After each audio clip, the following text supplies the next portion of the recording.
बच्चे आपको बताएंगे कि बाबर आजम आज बहुत अनलकी थे। टोनी डिजोर्सी ने कैच बड़ा अच्छा पकड़ लिया, लेकिन टेक्निकल फॉल्ट यह है कि क्यों बाबर आजम ने हार्ड हैंड से बल्ला पकड़ा हुआ था। कैसे बाबर आजम जब बॉल को स्टॉप करने गए, रोकने गए, टिप करने गए, टुक करने गए, जो भी आप उसको कह लें, तो एक हवा में अपॉर्चुनिटी हाथ में पकड़ा दी। बाबर आजम के कैलिबर का बल्लेबाज, जब आपको पता है कि मेरे सर पे फील्डर खड़ा हुआ है, आप कैसे हार्ड हैंड्स के साथ बल्ला पकड़ सकते हैं। Babar Azam needs to learn from Shan Masood. Babar Azam needs to learn from Saud Shakeel कि सॉफ्ट हैंड क्या चीज होती है। अब ऐसा नहीं है कि बाबर को पता नहीं है कि सॉफ्ट हैंड और हार्ड हैंड्स में क्या फर्क है। शायद सबसे ज्यादा बाबर को ही पता है, लेकिन कहीं ऐसा तो नहीं है कि वो इर्द गिर्द देखना नहीं चाह रहा। लोग उसको उसकी गलतियां बता रहे हैं और वो सीखना नहीं चाह रहा। मैं फुरकान भट्टी, जिसका टेक्निक से कोई ताल्लुक नहीं है, जो कभी किसी प्रोफेशनल लेवल पे क्या, कभी किसी क्लब के लेवल पे एक आधा मैच भी नहीं खेला, मुझे यहां बैठे नजर आ रहा है कि हार्ड हाथों से बाबर आजम ने बल्ला पकड़ा हुआ है, बॉल हवा में जाएगी, कैच होगा। हुआ। उससे पहले एलबीडब्ल्यू का चांस, महाराज लेफ्ट आर्म स्पिनर एक दफा दोबारा से बाबर आजम की विकेट ले गए। पाकिस्तान वर्सेस साउथ अफ्रीका, दूसरा test match, day 1, Pakistan 259 for 5। 259, चलो 250 मान के चलते हैं। 250 पे पाकिस्तान के 5 आउट। जब पहला टेस्ट मैच हुआ था, उसका पहला दिन, मैंने शायद शुरुआत की थी इस लाइन से कि पाकिस्तान ड्राइविंग सीट पे है, आज का दिन पाकिस्तान के नाम। तो आज अगर आप में से कोई मेरे से पूछे कि पहले दिन के बाद ड्राइविंग सीट पे कौन है, it has to be South Africa. You should consider yourself lucky कि आज आप ऑल आउट नहीं हुए, क्योंकि साउथ अफ्रीका ने कम डिलीवरीज अच्छी की हैं और आपने खुद अपनी विकेट्स थ्रो की हैं। एक इमाम को बड़ा अच्छा बॉल पड़ा। शान मसूद पे भी अभी मैं आता हूं, अच्छी इनिंग्स उन्होंने खेली, लेकिन लंबा जाना चाहिए था, कोई एक्सक्यूज नहीं है। 100, 150, 200 अगर पाकिस्तान में रावलपिंडी में नहीं लगाना आप लोगों ने, तो कहां पे लगाना है। और हमने कब तक आप लोगों की गुड इनिंग्स को एक्स्ट्रा ऑर्डिनरी कह के दुनिया के सामने ढिंडोरा पीटना है। दुनिया मुश्किल कंडीशंस में जाके दुनिया के बैटर्स यार 100, 150, 200 करते हैं, 250 भी कर देते हैं। और हम अपने घर में अगर हमारा बाबर 40 करता है, तो उसको बैट करने के चक्कर में हम कहते हैं यार आज बड़ा अच्छा दिखा है। शान 87, इमाम अब्दुल्ला 57। कब तक इन एवरेज टोटल्स को, एवरेज नॉक्स को हम लोग बैक करेंगे। घर में आप रावलपिंडी में टेस्ट मैच खेल रहे हैं, यहां पे अगर आप लोगों ने अपनी इनिंग्स को अच्छा स्टार्ट मिलने के बाद एक्स्ट्रा ऑर्डिनरी नहीं बनाना, तो यार ऑकलैंड में तो आप लोग कर नहीं सकते। बाबर, शान, अब्दुल्ला, आप लोगों के बस की बात नहीं है। ऑकलैंड में, केप टाउन में, मेलबर्न में, पर्थ में, जमेका में, जोबर्ग में, गॉल में,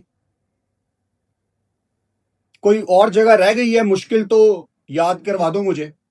ना बाहर जाके इनिंग्स कन्वर्ट होती हैं, ना घर में। सोने पे सुहागा साउथ अफ्रीका ने, मेरा ख्याल है जितना मुझे याद पड़ता है, कोई 7 कैच छोड़े हैं। अब्दुल्ला के ही मेरा ख्याल है कोई 4 कैच छूटे हैं। सुबह के हम लाइव बैठे हुए थे, 5.5 घंटे का लाइव सेशन किया है, एक एक बॉल बैठ के देखी है आपके साथ लाइव में। तो 7 कैच मुझे याद पड़ते हैं, उसके बाद भी शायद कोई एक आधा छूटा हो। 7-8 कैच आपके ड्रॉप हुए, चांसेस मिस हुए, फिर जाके आप 259 फॉर 5 हैं। साउथ अफ्रीका के नाम रहा है आज का दिन। बहुत कुछ है डिस्कस करने के लिए। एक तो मैं आपको डे 1 में ये बता रहा हूं कि पाकिस्तान शायद ये टेस्ट मैच जीत जाए। टॉस पाकिस्तान जीता है, चौथी इनिंग्स साउथ अफ्रीका की बैटिंग है, ये एक बहुत उनके अगेंस्ट चीज चली गई है। हैविंग सेड दैट, पाकिस्तान ने प्लेइंग 11 गलत खिलाई है। आज कमेंटेटर्स बात कर रहे हैं रिवर्स स्विंग की। पहला दिन है, मार्को येंसन रबाडा के साथ जनूबी अफ्रीका ने शुरुआत की, लंच के बाद भी उनको लेके आया साउथ अफ्रीका, और गेम के आखिर में भी नया बॉल रबाडा आउट कर गए रिजवान को। एक तो रिजवान को जब अंपायर ने आउट दिया ना, यहां बैठे साफ नजर आ रहा था कि रिजवान आउट है। रिजवान ने रिव्यू ले लिया और बहुत ज्यादा कॉन्फिडेंस के साथ रिव्यू लिया। मैंने कहा यार, रिजवान ने बड़े कॉन्फिडेंस के साथ रिव्यू लिया है, शायद कोई चांस है बच गया हो। अभी अल्ट्रा एज आ रहा है, बॉल ट्रैकिंग नहीं आया। रिजवान साहब आधा ग्राउंड क्रॉस करके ड्रेसिंग रूम की तरफ उन्होंने वॉक शुरू कर दी थी। तो रिजवान, जब आपको कॉन्फिडेंस था ही नहीं, आपने पाकिस्तान की विकेट भी थ्रो की, आपने पाकिस्तान का रिव्यू भी जाया किया।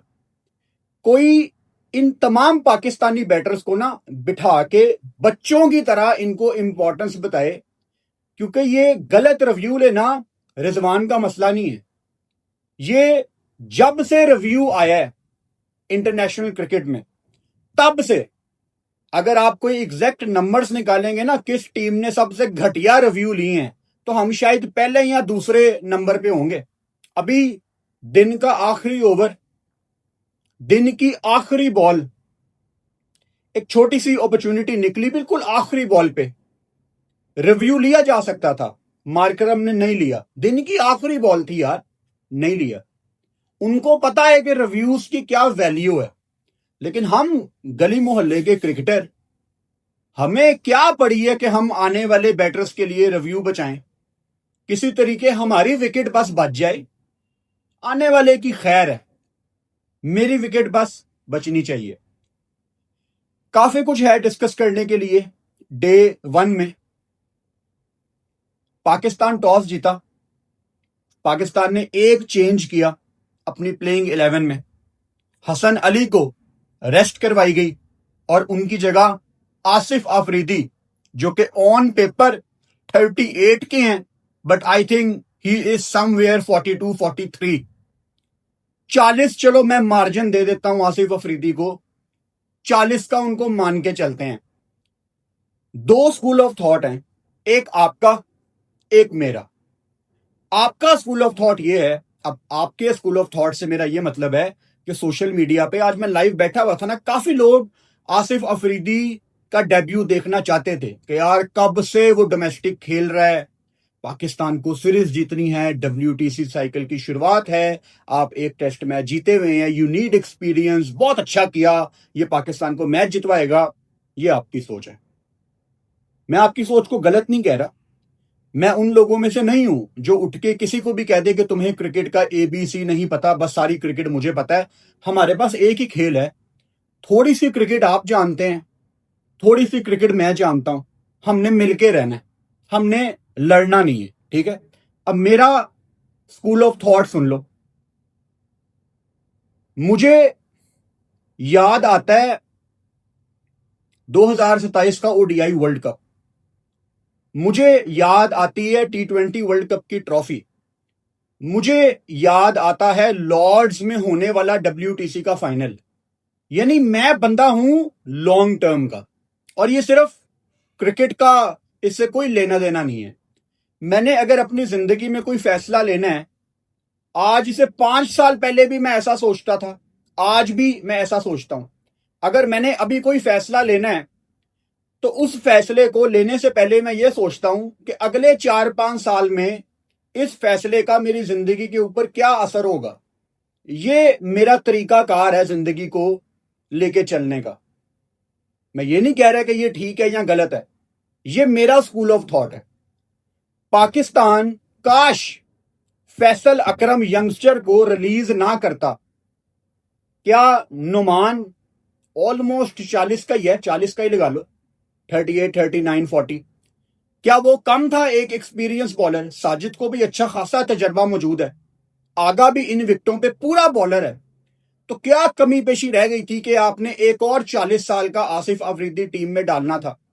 ऐसा क्यों नहीं हो सकता था कि आप फैसल अकरम को रिलीज ना करते, चाहे आप उसको ना खिलाते, पाकिस्तान के टेस्ट ड्रेसिंग रूम का एक्सपीरियंस देते कि पाकिस्तान का ड्रेसिंग रूम किस तरह काम करता है, किस तरह आपने ब्रेक में या दरमियान के ओवर्स में ड्रिंक्स पिलाने जाना है। बड़ा कुछ सीखने को मिलता है, बारियां लगी होती हैं प्लेयर्स की, 3 ओवर के बाद तू जाएगा, 5 ओवर के बाद मैं जाऊंगा, बहुत कुछ सीखने को मिलता है।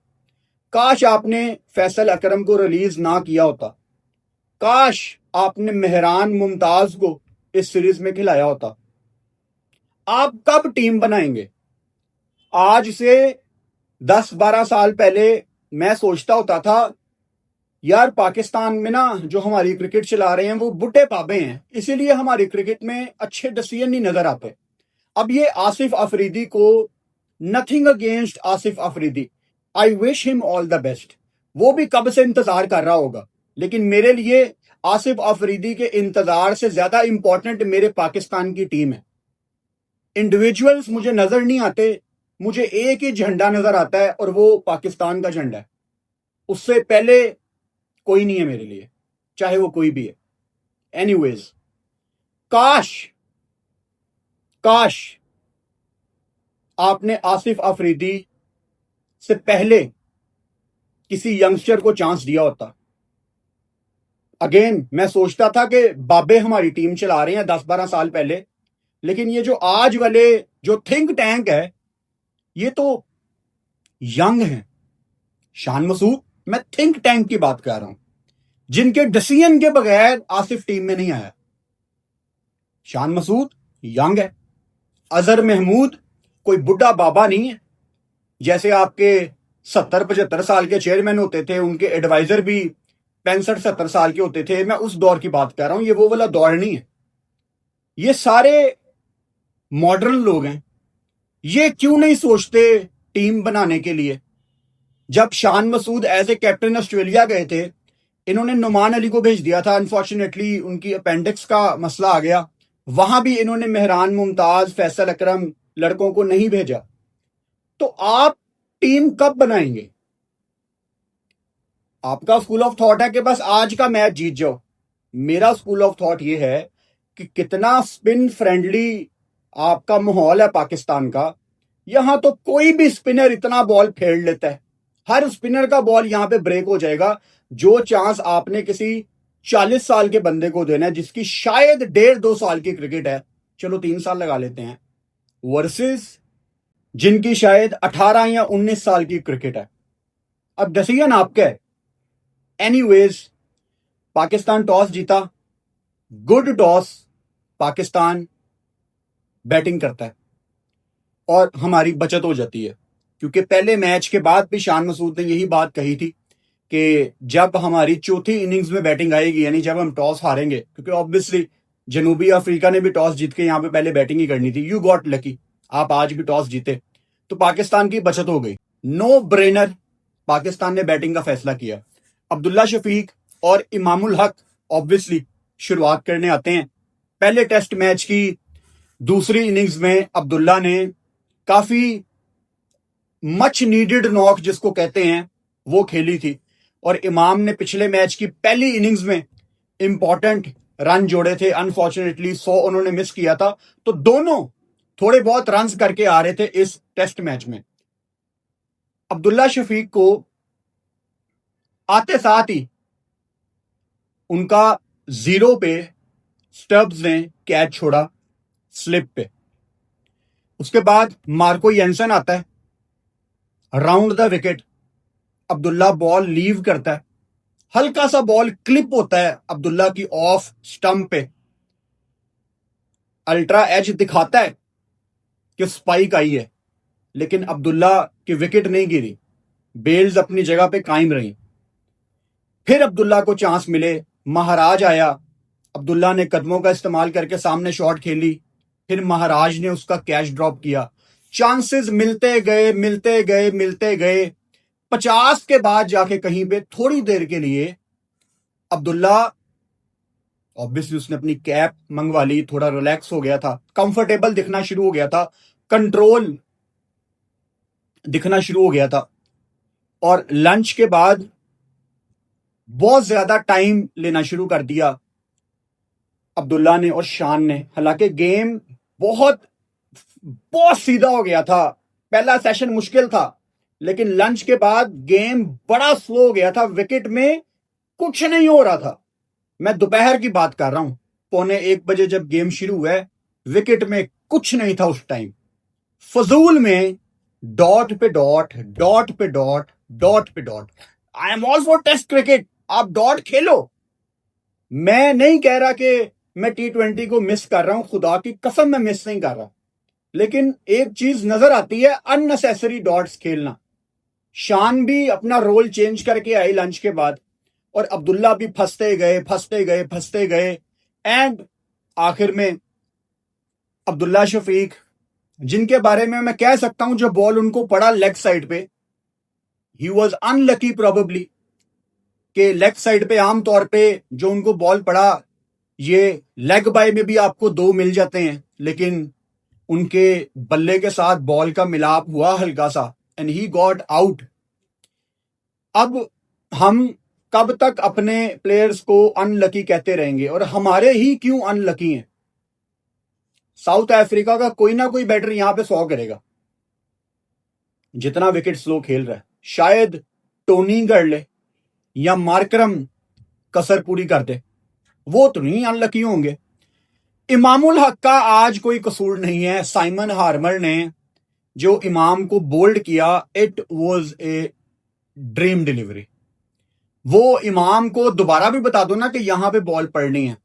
इमाम क्या, मेरा ख्याल है इस पूरी पाकिस्तान की बैटिंग लाइनअप में कोई ऐसा बल्लेबाज नहीं है जो साइमन हार्मर का वो बॉल खेल ले, जो रियल टाइम पे इमाम को एकदम, ही वॉज क्लूलेस। और उसमें अगेन इमाम का कसूर नहीं है। जरूरी नहीं है कि हमने कभी कोई बैटर आउट होता है तो उसको क्रिटिसाइज करने के लिए कहना है कि यार तुझे बॉल समझ क्यों नहीं आई। It was too good for Imam और anyone in this current Pakistan batting lineup. तो इमाम को मैं मार्जिन दे देता हूं, उसको बॉल बहुत अच्छा पड़ गया। शान मसूद जब एक आउट हुआ, ऑब्वियसली बैटिंग करने आए, 1 डाउन आते हैं वो, 87 उन्होंने किया। जो शान का पहला हाफ था बहुत पॉजिटिव था, और आपको अब शान की क्लियरली गेम नजर आती है कि आते साथ ही उसने एक आधा छक्का लगा के अपना हाथ खोलना होता है, ये उसका अब तरीकाकार है। अब पहले टेस्ट मैच में भी शान ने एक इंपॉर्टेंट 76 किया, आज भी शान ने 87 किया, लेकिन 87 यहां पे हम पाकिस्तान में खेल रहे हैं, काफी नहीं था। हमें पता है अपना पास्ट रिकॉर्ड कि यहां पे एक विकेट गिरती है हम कोलैप्स के लिए रेडी होते हैं, तो ज्यादा जिम्मेदारी शान मसूद को दिखानी थी। अब शुक्र है आज उन्होंने बहुत ज्यादा कोई रिवर्स स्वीपे ट्राई नहीं की, वरना Shan likes to do these things.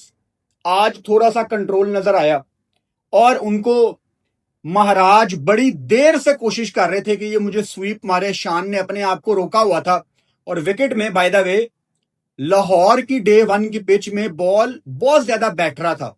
आज पहले सेशन के आखिर में थोड़ा सा बॉल बैठना शुरू हुआ, लेकिन अभी भी आज पूरे दिन का खेल देखने के बाद 91 ओवर्स हुए हैं। आज 91 ओवर्स देखने के बाद मैं आपको बता सकता हूं कि बॉल थोड़ा सा नीचे बैठ रहा है, लेकिन इतना नहीं बैठ रहा अभी तक फिलहाल जितना लाहौर में बैठ रहा था। लेकिन गोइंग फॉरवर्ड इस पिच की हालत बदलनी है। ये डे 1 की हम बात कर रहे हैं, क्या पता कल बिल्कुल ही बैठना शुरू कर दे।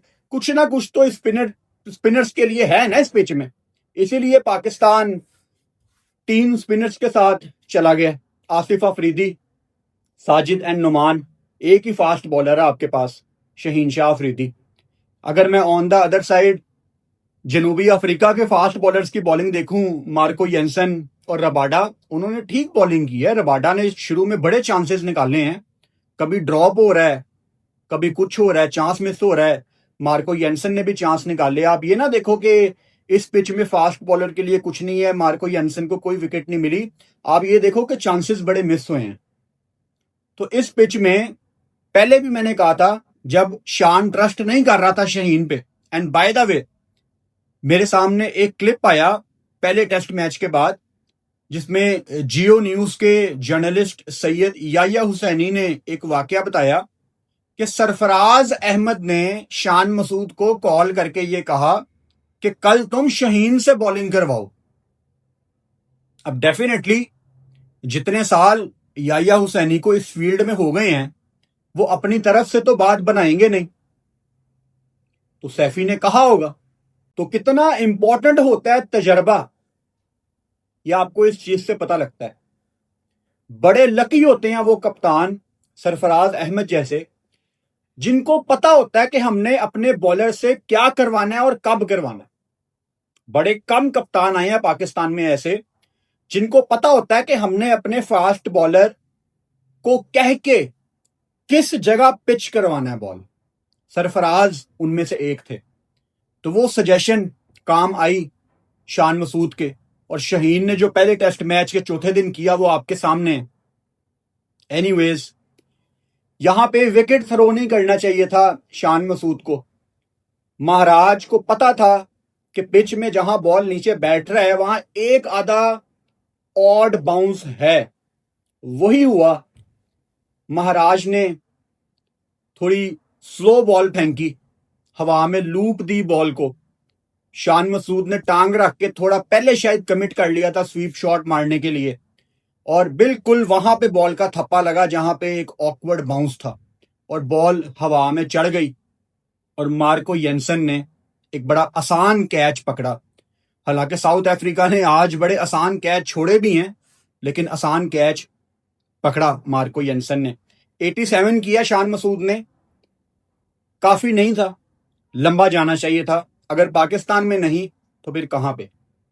बाबर आजम आते हैं, बल्कि आते कहां पे हैं, आने से पहले पे आ जाते हैं। अभी ग्राउंड में नहीं आते। पाकिस्तान का एक आउट होता है, बच्चे पहुंच जाते हैं स्टेडियम में, और बच्चे शोर मचाना शुरू कर देते हैं, चलो इमाम जल्दी आउट हो जाओ, चलो अब्दुल्ला जल्दी आउट हो जाओ, चलो शान जल्दी आउट हो जाओ, हमने बाबर की बैटिंग देखनी है। इंटरनेशनल मैच तो ये लगता ही नहीं है ना, बच्चों की जिद पूरी करनी होती है। फिर बाबर पे कैमरा आता है, उसको ऑब्वियसली शोर सुनाई दे रहा है, वो हल्की सी स्माइल देता है कि हाँ हाँ मुझे पता है, मुझे देखने आए हुए हैं। फिर बाबर अंदर जाता है, 15-20 मिनट, आधा घंटा, कभी अच्छा स्टार्ट मिल जाता है, कभी नहीं, और बगैर कंट्रीब्यूशन के आउट हो जाता है।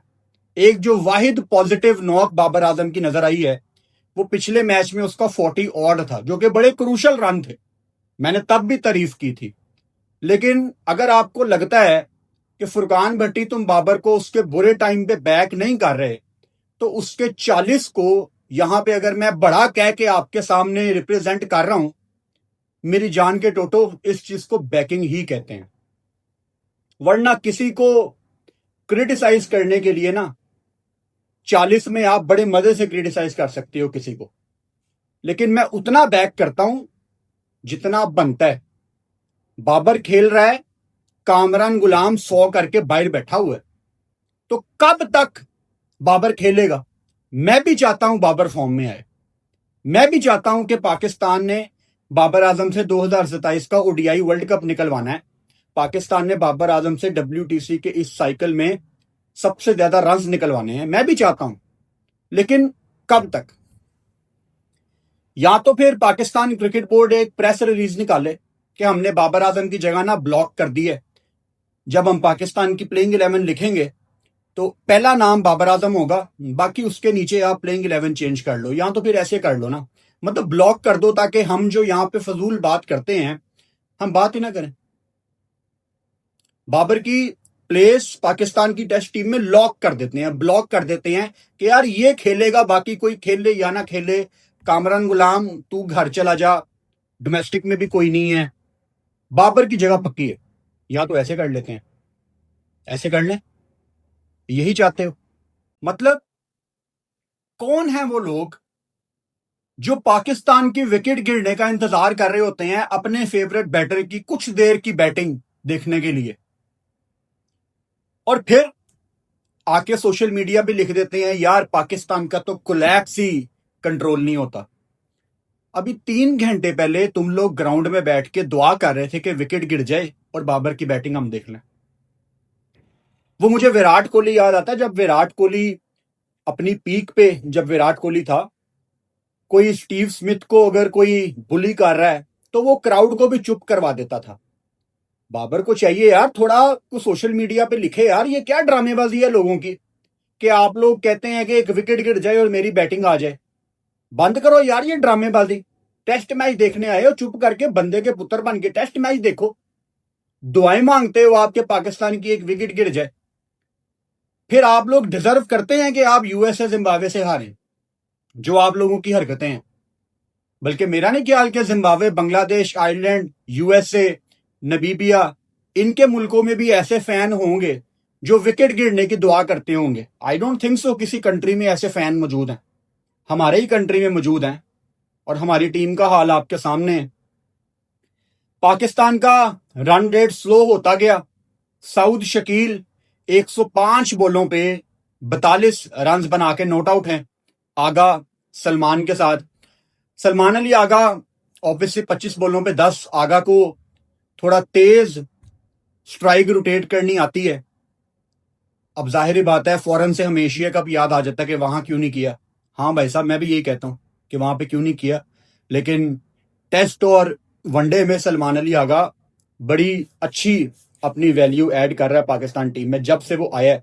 तो पाकिस्तान 259 फॉर 5 है। कल कितना लंबा पाकिस्तान जाता है ये देखते हैं। पाकिस्तान को कोई 350 तो यहां से करना चाहिए, मतलब कोई 100 रन की मैं डिमांड कर रहा हूं। आपके पास रिजवान ऑब्वियसली आउट हो गया, नीचे नुमान अली है, साजिद है, आसिफ अफरीदी साहब है और शहीन शाह अफरीदी। नॉट आउट हैं सलमान अली आगा और साउद शकील। तो इन सबको मिलके 100 रन ऐड करने हैं, 350। पहले मैच में भी हमने देखा कि जो पहली इनिंग्स का स्कोर था वो बहुत क्रूशल था। तो ये अभी जो आप रन बनाएंगे कल, वो आगे जाके गेम में आपके काम आएंगे। आखिर में यही कहूंगा कि पाकिस्तान सिर्फ एक फास्ट बॉलर के साथ गया है इस टेस्ट मैच में, जो कि मुझे लगता है एक गलत कॉल थी। साजिद, नुमान बहुत थे, और तीसरा सलमान अली आगा इस पिच पे पूरा स्पिनर है। प्लेइंग 11 पाकिस्तान ने गलत खिलाई है, लेकिन स्टिल पाकिस्तान को ये टेस्ट मैच जीतना चाहिए क्योंकि टॉस बहुत बड़ा फैक्टर है। कल सुबह 9:15 लाइव में आपसे मुलाकात होती है। चैनल को सब्सक्राइब कर लो और बेल आइकन लाजमी दबाओ ताकि आने वाली वीडियोस का नोटिफिकेशन आपको मिल सके। Good night.